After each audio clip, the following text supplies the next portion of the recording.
78 Sports TV here. Salute to the mighty LDBC. Smash the like button. Hit the subscribe. Turn on your notification bell so you'll be notified when I drop a new video. And if you're digging the video, go ahead and share this joint. All right, y'all. Let's talk about my Milwaukee Bucks. The Bucks fell short to the Indiana Pacers. We lost 4-2 in the best-of-7 series.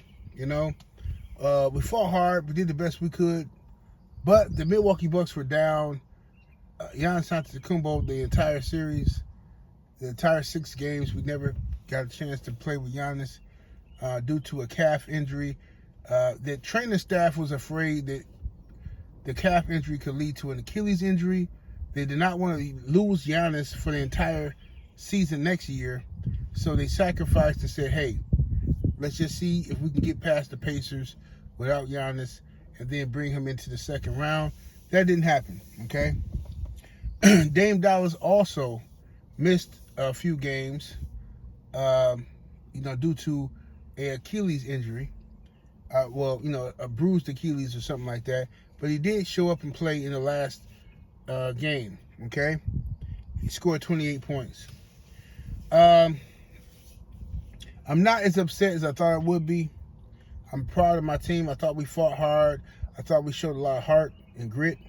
And I thought that I'm proud of them guys, man. They did well, man. I'm proud of Doc Rivers. I thought Doc Rivers showed out when it comes to coaching. People been criticizing Doc a lot. But I thought he made some good adjustments and he used what he had available to him very well. And I'm glad that Jay Crowder was taken out of the rotation. Jay Crowder, I'm sorry, man. I thought Jay Crowder would be an asset to us, but he's been trash. And this is why Budenholzer took Jay Crowder out of the rotation. Jay Crowder has all this playoff experience, but he hasn't showed up.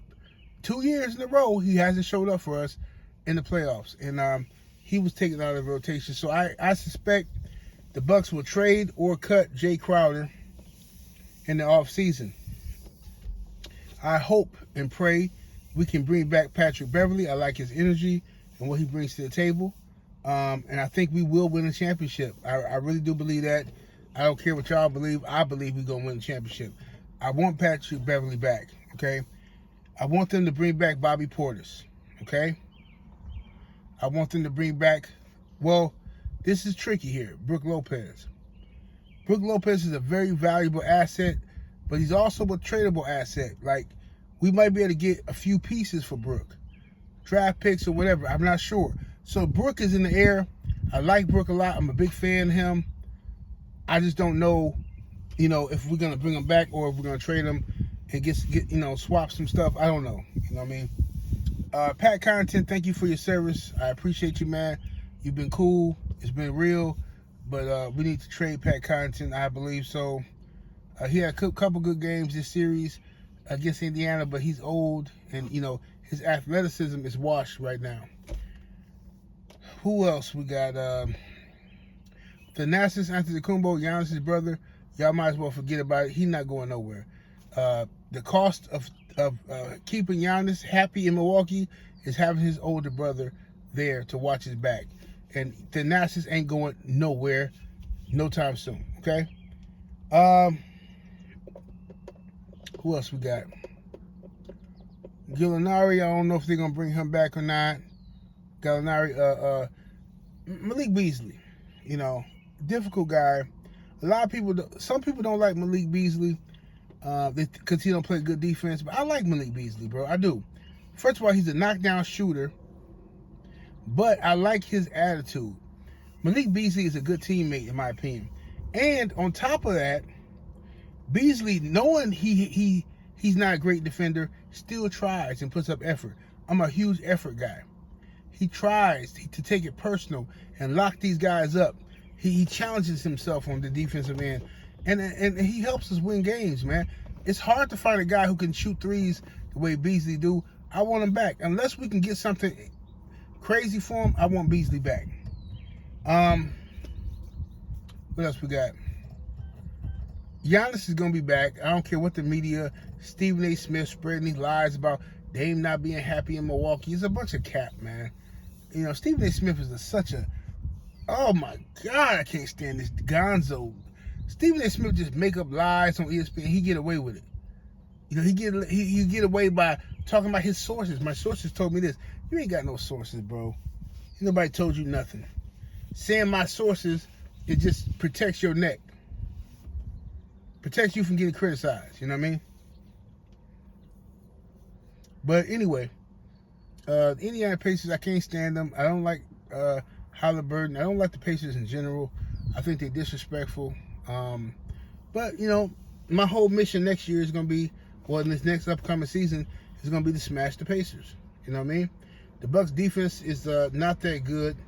We're too old. We're a team that's built on old veterans. And we got a lot of veterans, but we need some young players. And we gotta be able to trust our young players. Andre Jackson, I like him. He's one of my favorite young guys. My first favorite is Billy the Kid, young pistol starter. You know what I'm saying? AJ Green. And my third is Marshawn Beauchamp. I don't know why Beauchamp fell out of favor with the coaches. I don't know what happened with him. I don't know if he is a confidence issue, because sometimes he walk around like he down on himself. Beauchamp needs to rise to the occasion. Otherwise, the Bucks gonna end up trading him. He has to rise to the occasion and show us something here. You know what I'm saying? Show us what he made. Chris Middleton should be split minutes with Beauchamp. You know, Middleton is a veteran. He's a beast. But he shouldn't have to. Middleton gave us his all. He gave us his all in the playoffs, and I was so proud of Chris. I was happy he showed up and showed out. You know what I mean? When it was on him to win games, he did the best he could. You know what I mean? And I appreciate Chris for that. You know what I'm saying? I'm low-key. Look, Drew Holiday, I like Drew. We got rid of Drew for Dame, and I can't get mad at the organization because Dame is a top 75 player, supposedly. I understand why they got rid of Drew for Dame, okay? And plus they're trying to keep Giannis happy and all this stuff. So at the end of the day, I get it. But Drew Holiday and the Celtics are supposed to win a championship this year. Everything's set up for them to win. If they don't win, it's a colossal failure, and I expect ESPN and everybody else to cook the Celtics, right? The way they've been gobbling the Celtics this year, no way, no how are they supposed to fail. No way, no how. You know what I mean? But we'll see what happens. You know what I mean? I'm rooting for the Celtics to fail. Why? Because I'm a low-key hater. I want them to fail because my Bucks failed. Now, I do want the Knicks to do good because I've always been a Knicks fan. I always respect. I wouldn't say I have been a Knicks fan. I always respected the Knicks, though. Back in the days of Sprewell, Ewing, Allen Houston, you know what I'm saying? John Starks. Back in the old school days, you know what I'm saying? I always liked the Knicks. I always liked their style and how they play basketball, you know. But at the end of the day, I'm rooting for them now. And we're going to see what happens. You know what I'm saying? You know, y'all let me know what y'all think about the Bucks moving into this upcoming offseason. I'm rooting for them to do well. And hopefully the Bucks make a few adjustments. We don't have a lot of wiggle room. We gave up all our assets, and that's why I think we might get rid of Brook Lopez and maybe a few other pieces to bring in some youth. That's what I'm thinking we might do. But y'all let me know what y'all think. What should the Milwaukee Bucks do to better us next year? 78 Sports TV, salute to the mighty LDBC. I'm about to hit those. Share this video. Deuces.